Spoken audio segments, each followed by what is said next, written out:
NDTV की खबर का असर हुआ है। आरोपी शिवम मिश्रा की गिरफ्तारी हुई है। लैम्बोर्गिनी वाला गुनहगार अब गिरफ्तार हो चुका है। 93 घंटे बाद ये गिरफ्तारी हुई है। शिवम मिश्रा जो मुख्य आरोपी है, उसे कौन बचाने की कोशिश कर रहा था, इस घटना के बाद से वो कहां था, ये बड़ी बात इस वक्त सामने आ रही है। तो कानपुर लैम्बोर्गिनी मामले में सुनवाई की शुरुआत हो चुकी है, जिसमें वकीलों के बीच हड़ताल को लेकर झड़प हुई है। शिवम मिश्रा की पुलिस रिमांड पर यह सुनवाई हो रही है। पुलिस 14 दिनों की रिमांड मांग रही है और इसी के लिए ये सुनवाई हो रही है। अजय दुबे हमारे सहयोगी अब जुड़ रहे हैं हमारे साथ। अब इतने दिनों बाद ये गिरफ्तारी हुई है और अभी भी पुलिस को बहुत मशक्कत अदालत में करनी होगी कि उसे अपनी रिमांड में ले सकें।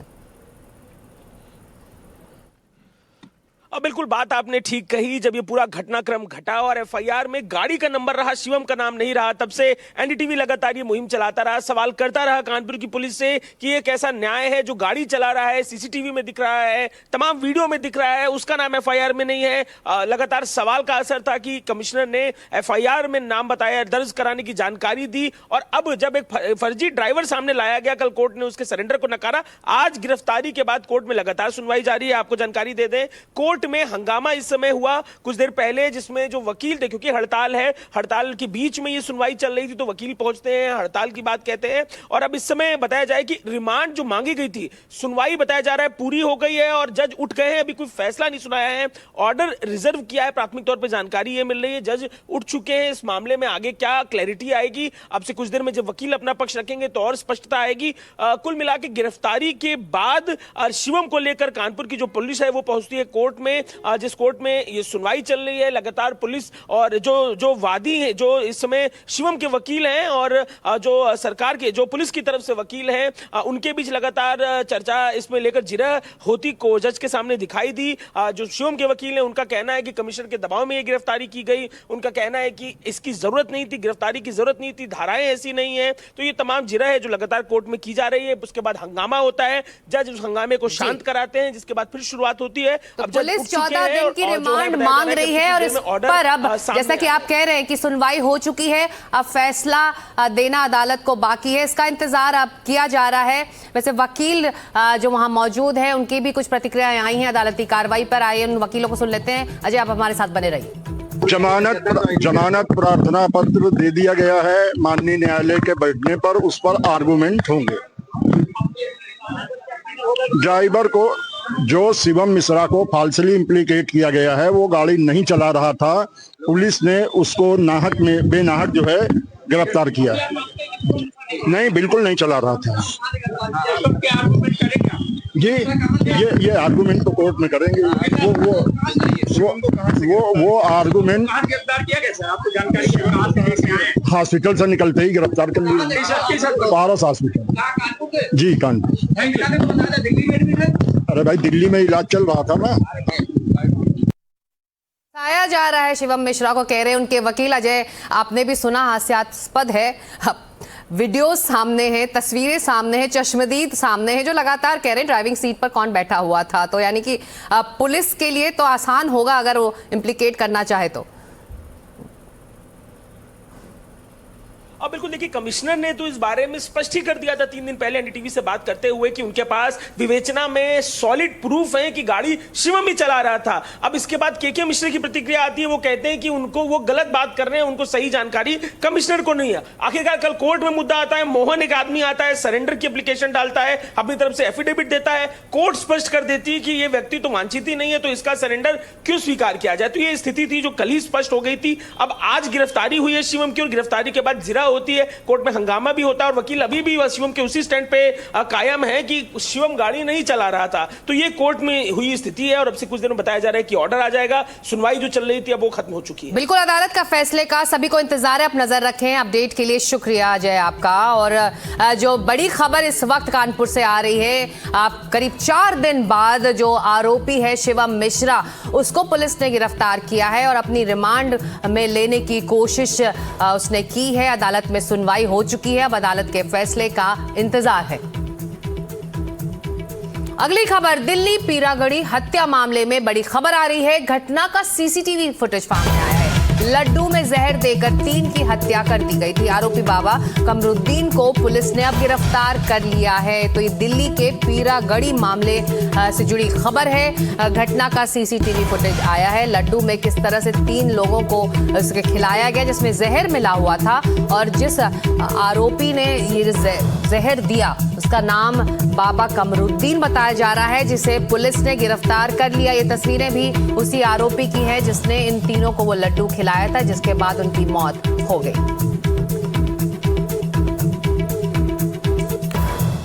सर, अभी तक की जांच में और क्या जानकारियां निकलकर सामने आई?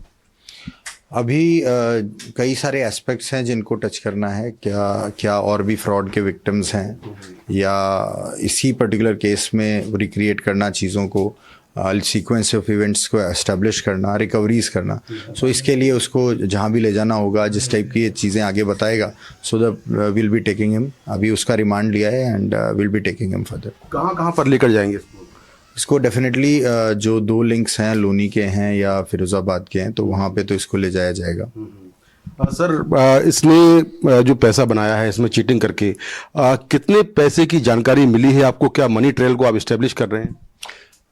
Definitely financial investigation would be a part of it, and तो उसमें हम लोग लगे हैं। इसकी प्रॉपर्टीज़ के बारे में पता करेंगे और भी इसके बैंक ट्रांजैक्शंस ले रहे हैं। So what all financial investigation के एस्पेक्ट्स हैं उनको हम लेंगे। इनके अगर विक्टिम्स हैं जो भी इसके टच में रिसेंट में रहे थे, तो उनसे भी पूछताछ ज़रूर करेंगे। सर, दिल्ली में जो 3 लोग मारे गए थे, उन 3 लोग जो है वो 2 लाख रुपए लेकर गए थे। तो इसने क्या कहा था, कितना पैसा बन जाएगा? 2 लाख से कितना गुना बढ़ जाएगा पैसा? ये तो 3 करोड़ या उससे ऊपर की बातें कर रहा था। So it's quite a lot what he was trying to promise. Sir, laddu में क्या कुछ मिलाया था, इसकी जानकारी? किस तरह के केमिकल्स थे, कुछ जानकारी मिल पाई? वो तो अभी फॉरेंसिक एग्जामिनेशन, केमिकल एनालिसिस, उसी के बाद पता चलेगा। So we are working on that. इसके अलावा कुछ और लोग भी शामिल हैं इसके सिंडिकेट में, या अकेला ही शामिल है? अभी तक तो हम रोल्स एस्टैब्लिश कर रहे हैं। अगर किसी और का रोल इस पर्टिकुलर मैटर में आएगा तो डेफिनेटली एक्शन लिया जाएगा। तो मुकेश सिंह सेंगर अब हमारे साथ लाइव जुड़ रहे हैं। मुकेश, जो बात सामने आ रही है, जो आरोपी है वो धन वर्षा यानी कि जो राशि है उसको दुगनी चौगनी करने का झांसा देकर और ज्यादा उनसे पैसे वसूल रहा था, और उसी के तहत उसने जहर खिलाया है। तो ऐसे में बड़ा सबक यही है कि तंत्र मंत्र के चक्कर में ना पड़ा जाए। मुकेश सिंह सेंगर के साथ हम बात करने की कोशिश करेंगे। सीसीटीवी फुटेज उस आरोपी बाबा की है जिसने जहरीले लड्डू खिलाकर 3 लोगों का मर्डर कर दिया, उनकी हत्या कर दी। धनवर्षा का झांसा देकर उसने अपनी वारदात को अंजाम दिया था। अपने हाथों में लड्डू लेकर वो उन तीनों तक पहुंचा, इन तीनों को लड्डू खिलाया और उनके पास जो पैसे थे उन्हें वो लेकर फरार होने की कोशिश में था। पुलिस उस तक पहुंच गई। मुकेश सिंह सेंगर अब हमारे साथ जुड़ रहे हैं। मुकेश, बहुत बड़ा सबक, धन वर्षा का झांसा देकर कैसे इसने 3 लोगों की हत्या कर दी। तंत्र मंत्र से बचा जाए, 2 बार सोचें लोग जब इस तरह के बाबा आपको इस तरह का वादा कर रहे हैं। तो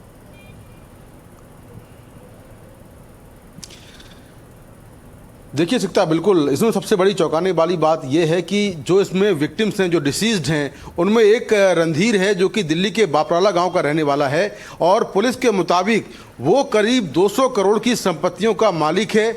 18 से 20 लाख रुपए उसको किराया महीने का आता है। उसके बावजूद भी वो और पैसे के चक्कर में और लालच में ये बाबा के पास चला गया और जिसके चलते उसकी भी हत्या हुई और बाकी साथ में जो 2 लोग थे वो भी मारे गए हैं। तो दिल्ली पुलिस लगातार इस पूरे मामले में जो बाबा है 5 दिन की रिमांड पर उसे और अपनी जांच को आगे बढ़ा रही है। अब तक जांच में बात सामने आई है कि बाबा ने करीब 8 हत्याओं को अंजाम दिया है और ये हत्याएं उसने राजस्थान, उत्तर प्रदेश, दिल्ली और कुछ और राज्यों में की है। पुलिस लगातार इस पूरे मामले में जो कड़ियां हैं उनको जोड़ने में लगी हैं। इसके साथ ही बाबा ने हत्याकांड से या चीटिंग से कुल कितनी प्रॉपर्टियां बनाई हैं उसको लेकर भी जांच चल रही है। पुलिस के मुताबिक लौनी के 2 प्रॉपर्टी डीलर हैं जिससे बाबा प्रॉपर्टियां लेता था। जो पूरी मनी ट्रेल है उसको स्टैब्लिश करने की कोशिश की जा रही है। पुलिस के मुताबिक अब तक की जांच में साफ हुआ है कि हत्याकांडों में केवल कमरुद्दीन अकेले ही शामिल था, किसी और की भूमिका अब तक सामने नहीं आई है। और जो मॉडस ऑपरेंडी है वो यही है कि इसने तमाम जो विक्टिम्स हैं उनको इसने लड्डू में या किसी और चीज़ में मिलाकर जहर दिया, जिससे उनकी मौत हो गई। एक और बात जांच में निकलकर सामने आई है कि जो ये हत्याएं करता था, हत्याएं ऐसे इलाकों में करता था जो सुनसान इलाके थे या गाड़ी के अंदर कर दी जहां पर सीसीटीवी कैमरे ना लगे हों, जिससे कि ये कानून से बच पाए और कोई वहां पर आई विटनेस ना हो। तो इस तरह से लगातार ये हत्याकांडों को अंजाम दे रहा था। हालांकि कमरुद्दीन ने कई हत्याओं की बात कबूली है, लेकिन पुलिस तमाम जो फैक्ट्स हैं उनको वेरीफाई कर रही है और जो अलग अलग मामले हैं उनको कनेक्ट करने की कोशिश कर रही है। जी, इसमें मुकेश जी बहुत समझना इस वक्त जरूरी है कि किस तरह से ये आरोपी बाबा काम किया करता था।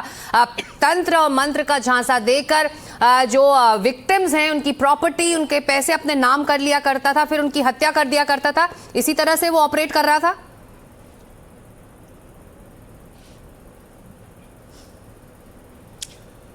देखिए, बिल्कुल बाबा के कई सारे मॉडस ऑपरेंडी हैं, जिसमें जो सबसे बड़ा है वो ये है कि ये लोगों से कहता था कि वो किसी भी बीमारी को ठीक कर सकता है, यानी कि इलाज के बहाने लोगों को बुलाता था।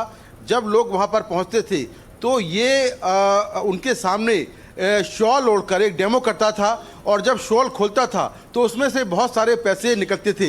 लोगों को लगता था कि बाबा जो है बहुत सारे पैसे उनको दिला देगा।